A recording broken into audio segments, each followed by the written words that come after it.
How's it going, family? Powerful I am. It's your guy, 50 the Mystic. Man, today we're getting into those more familiar commandments, that everyone's very familiar with. We're covering Exodus 20, verse 13, which says, You shall not murder. Which goes way beyond me taking my gun and shooting you, me taking my knife and stabbing you. You know how we do here. The Bible's very mystical, very coded.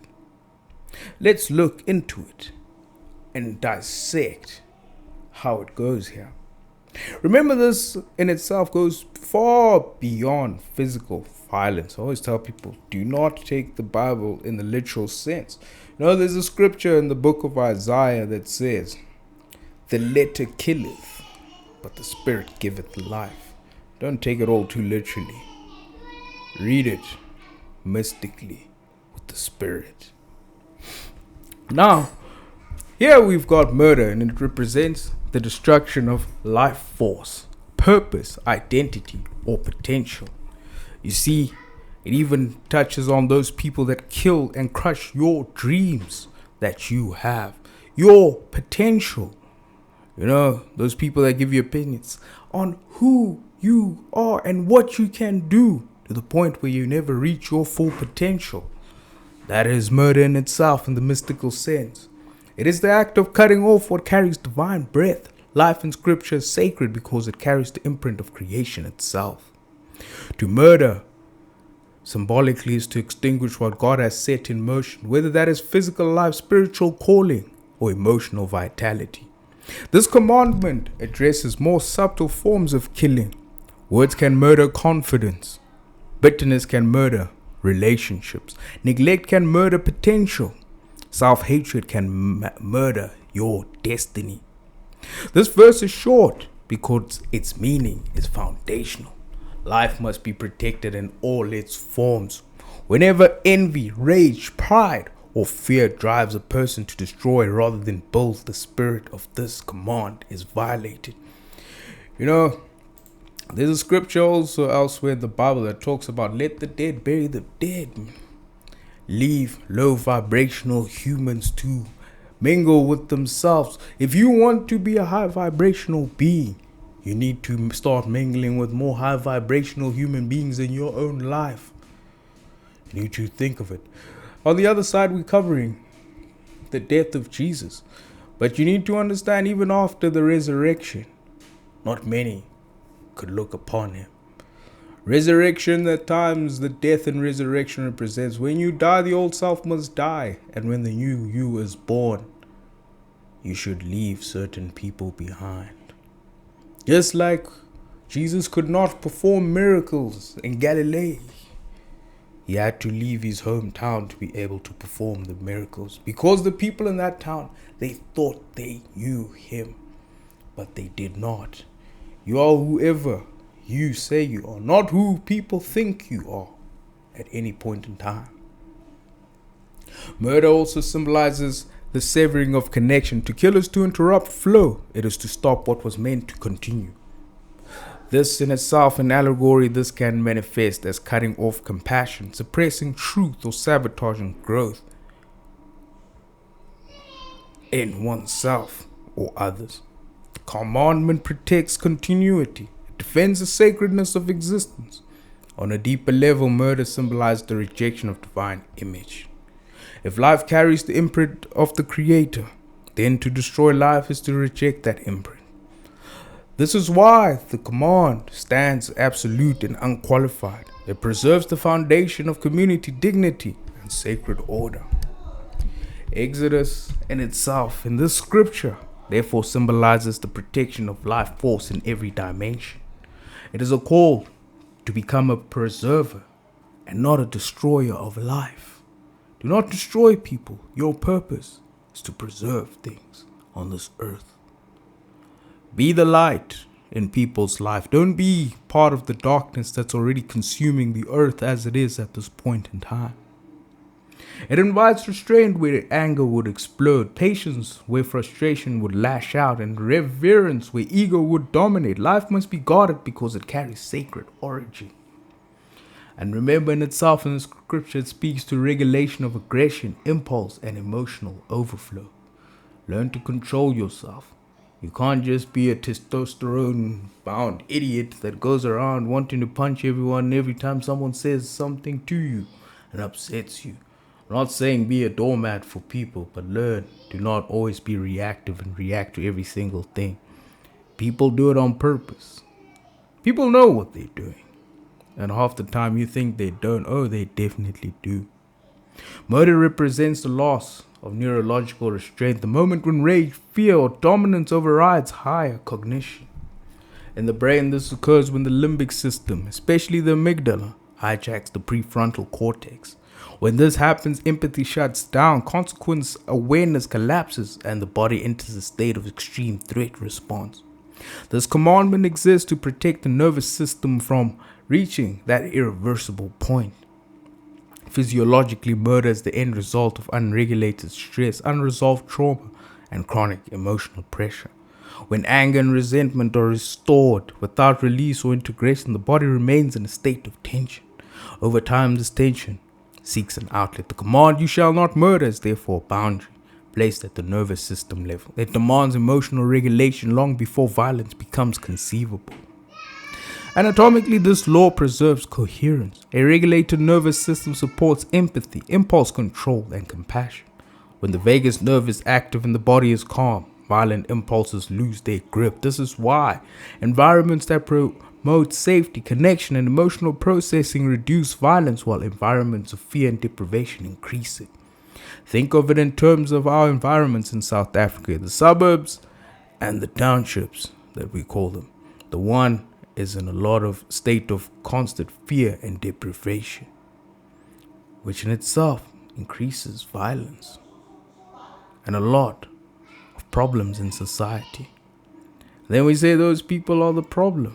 The situations, the circumstances that people force them into is the problem.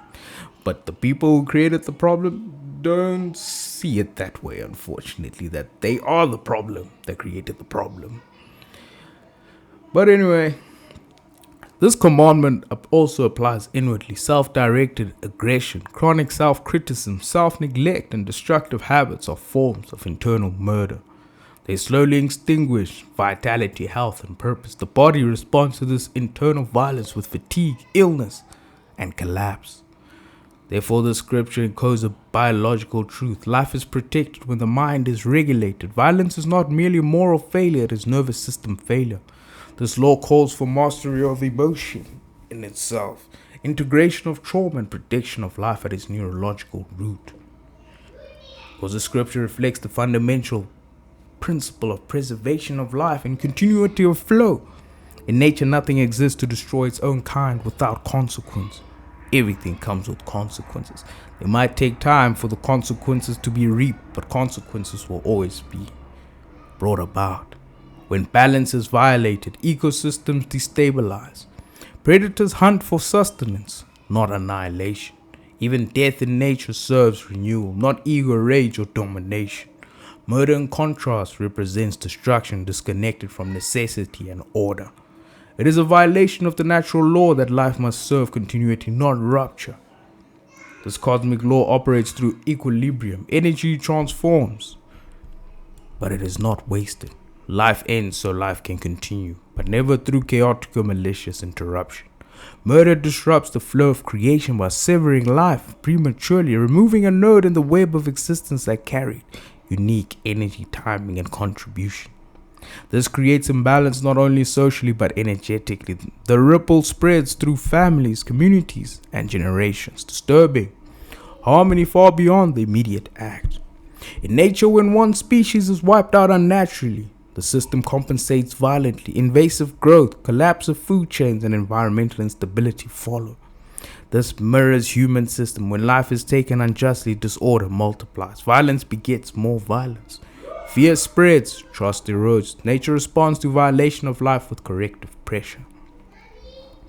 Hey, we seeing it here in South Africa right now. People are feeling like they are being done unjustly when they came and did people a huge unjust, and now because they pretend to apologize, now everything must apparently be fine. We know you're not sorry. It is what it is. We try to forgive people, but I don't know. Some people, I don't know, they just wired differently. They wired like demons. And I will never call out an entire race and say an entire race is vile. No. There's those few that ruin everything for the whole bunch. This commandment therefore aligns with the cosmic law that life is inviolable. Because it is interconnected, every life carries a frequency that carries to the whole. Removing it violently creates energetic debt. Nature does not ignore this debt, it surfaces as chaos, decay, or collapse until balance is restored. This teaches that preservation of life is not only moral, it is cosmic necessity. Systems survive only when life is honored. When life is violated, nature itself demands reckoning. Now, this calls you to become a guardian of life and how you think, speak, and act overall. While the command clearly prohibits physical murder, its application reaches into everyday behavior where life can be diminished without bloodshed. Anger left unchecked, words spoken to wound, contempt held in the heart, and neglect of others' humanity are always ways life force is also slowly eroded. This command challenges you to recognize where you may be harming rather than preserving. In daily life, this means developing restraint. When emotions rise, you pause instead of exploding. When conflict appears, you seek resolution instead of domination. When frustration builds, you choose expression rather than a suppression. Violence often begins long before an action. It begins in thoughts that dehumanize others. This command invites you to interrupt that process early. You need to get out of the society where people think the only way for them to survive is by taking other people's lives. And we'll think about this issue stemming in society only now. But it started with the invasions that happened when people came and colonized nations. You didn't come and blend in naturally with people. You came with murder and violence. Now people are figuring out that violence begets violence. Now all of a sudden it's shocking. Now other people are savages and beasts. Who started the savagery? Two wrongs don't make a right. But you should have thought about that before you did what you did. It also applies inwardly. Many people live in a violation of this law through self-destruction, overwork, addiction, chronic self-criticism, or neglect of health. These behaviors slowly murder vitality, joy, and purpose. Practicing this command means treating your own life as sacred. You protect your body, your mental health, and your future with the same seriousness you extend to others. In leadership, parenting, and relationships, this verse demands that you never crutch spirit for control. You correct without humiliating. You discipline without demeaning. You lead without fear tactics. Life flourishes where dignity is preserved. And ultimately, it teaches that life must be handled with reverence. Every interaction either adds life or subtracts from it. Choosing patience over rage, compassion over cruelty, and responsibility over impulse is how the command is lived daily. When you preserve life in small ways, you help prevent destruction in large ones. Then in the next one, we'll be covering Exodus 20 verse 14. You shall not commit adultery. Famous one, loved. But let's take it through our mystical lens in the last segment. Yeah, let's definitely take it. Let's see. Let's break it down. And as always, remember, stay safe and stay blessed, fam.